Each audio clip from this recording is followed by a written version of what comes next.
Al fin tenemos el disco de Queen of the Stone Age. Yo creo que llevábamos muchísimo tiempo esperándolo y es uno de los discos que más expectación ha generado en lo que llevamos de 2017. Cualquier noticia de Queen of the Stone Age es realmente importante y genera un montón de expectación en todo el mundo, y la verdad es que es bastante normal. Llevábamos ya bastantes años que, bueno, la banda no estaba en inactivo, pero sí que se había quedado un poco de lado. Habían salido estos proyectos paralelos como The Eagles of Death Metal, teníamos ese disco con Iggy Pop, entonces uno ya no sabía un poco cuál iba a ser el futuro de la banda. Luego también genera también mucha expectación porque, bueno, la formación de Queen of the Stone Age no es especialmente estable, aparte de Josh Homme, el líder, y tras la marcha de Nick Olivieri, yo creo que el grupo se reduce a Josh Homme con toda esa gente con la que colabora. Entonces, pues uno no se sabe muy bien las influencias o las colaboraciones que se puede encontrar. Al final, en el proyecto de los Queens of the Stone Age ha pasado lo mejor de los últimos 30 años del rock. Ha pasado PJ Harvey, ha pasado Rob Halford de Judas Priest, ha pasado Dave Grohl de los Foo Fighters, han pasado miembros originales de Kyuss, ha pasado de lo mejor que hemos tenido en los últimos 30 años. Hasta incluso pues gente como Shirley Manson, la líder de Garbage, que aparentemente no tenía nada que ver, pero luego hizo bastante buen cameo. Así que al final, cada vez que sale un disco de los Queens of the Stone Age, nos preguntamos un poco a qué va a sonar y qué influencias va a tener de colaboraciones. Según hemos ido teniendo información sobre ese disco antes de que saliera,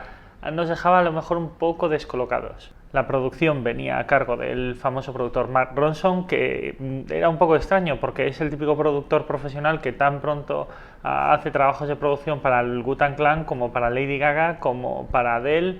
pero bueno, ha sido uno de los grandes productores de los últimos años porque firmó el Back to Black de Amy Winehouse. Pero realmente no es el único, no suele salir en muchos sitios, pero un coproductor que tiene el disco también es Mark Mankin,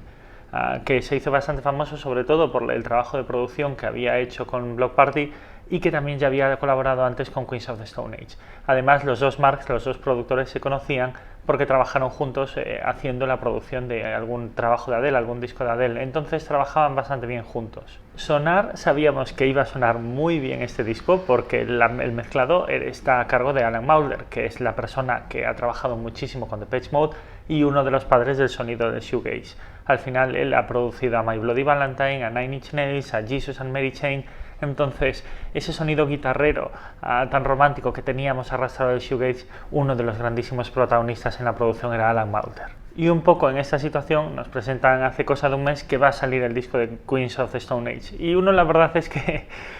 lo mira entre con recelo y con cariño. Al final son más de 20 años de carrera, de lo mejor que hemos tenido en el rock.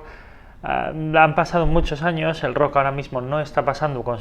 su mejor momento, todo parece que está evolucionando a algo, entonces uno ya no sabe si va a seguir teniendo esos sonidos tan clásicos del rock que se definieron a mitad de los 90,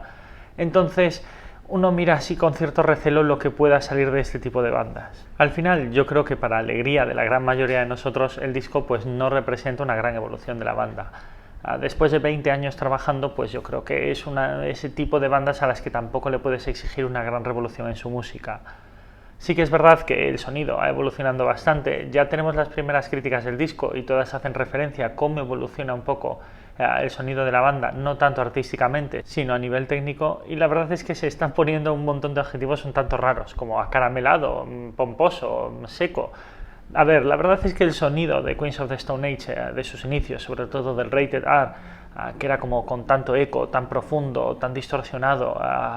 con tanta reverberación, ha ido evolucionando a unos sonidos mucho más limpios, mucho más secos e incluso ligeramente agudos. No tanto a lo mejor porque sea una evolución de la banda, sino que yo creo que esta es una evolución bastante normal que estamos teniendo en los discos de rock en los últimos años. A mitad de los 90 teníamos ese sonido todavía tan profundo y tan grave y con tanta reverberación que arrastrábamos de las bandas como Nirvana, del grunge, y a día de hoy yo creo que con pleno siglo XXI el rock está evolucionando a unas técnicas de sonido un poco distintas. Lo cual está muy bien porque el disco realmente suena actual, suena muy actualizado con un sonido bastante nuevo. No suena, como está pasando en muchos casos por desgracia, a un disco de Descartes de hace 25 años. Sobre el trabajo general y la composición de Josh Homme, la verdad es que yo creo que podemos estar muy contentos. Es un álbum muy bien trabajado, muy sólido, que nos recuerda a la parte más clásica de la banda, pero de una manera bastante actualizada. Aparte tiene un sonido mucho más fresco, mucho más ágil, mucho más rápido, que se hace realmente fácil de escuchar. Yo creo que es con diferencia el disco de los Queens of the Stone Age que más te enamora desde la primera escucha. Eso está bien además porque yo creo que han pasado muchos años, hay mucha gente joven que a lo mejor no conoce también la trayectoria de esta banda y les va a ayudar un poco a adentrarse de una manera más sencilla a su sonido. También todos estos fans yo creo que nacían con el inicio del siglo XXI, de esta nueva generación del rock, que le gustaban a lo mejor más bandas como los Strokes, pero que a lo mejor el sonido de los Queens of the Stone Age le podía sonar a lo mejor demasiado rudo o demasiado guitarrero o heavy. Este disco yo creo que sin duda les va a gustar mucho más, porque no tiene ese sonido tan duro y tan denso que tenían los inicios de la banda. Yo creo que los más fans aférrimos seguimos echando a lo mejor de menos esa etapa tan fantástica del Rated R y de Kyuss, pero bueno, han pasado ya muchos años, es un sonido que ha quedado, a pesar de su calidad, relativamente desactualizado, y pretender una marcha atrás de 20 años yo creo que es poco viable. Y al final, sobre el resultado final del álbum, a ver, sí que hay una cosa que es una pena, y es que no tiene esa solidez argumental o esa solidez de los álbumes que solían tener los Queens of the Stone Age. No tiene esa agresividad verbal y esa agilidad guitarrera tan dura y tan fuerte que tenía a lo mejor el Rated R, que lo hacía un disco completamente redondo. Tampoco tiene esa solidez argumental que tenía el Like Clockwork, el álbum de 2013, que salía muy oscuro, ténebre, lúgubre, con esas guitarras tan envolventes que a veces parecía en ese momento así tan oscuro de la etapa de David Bowie, pero a la vez tan Judas Priest. No tiene un poco a lo mejor ese carisma que tenía el anterior álbum, que era completamente sólido, y tampoco tiene esas grandísimas colaboraciones a las que estábamos acostumbrados en la banda. Pero a pesar de todo eso, sigue siendo un álbum bastante coherente, aunque no sea tan sólido en su argumento. Al final, no todo a veces tiene que ser una enorme evolución o un grandísimo elemento cerrado, sino que a veces nos podemos limitar a unas cuantas canciones de buena música que se agradecen, y sobre todo en un momento donde a lo mejor el rock no está pasando por su mejor momento y parece que lo poco que nos queda del rock todo tiene que estar evolucionando a algo que no sea rock, parece que tenga que estar incorporando cosas que a veces no son necesarias,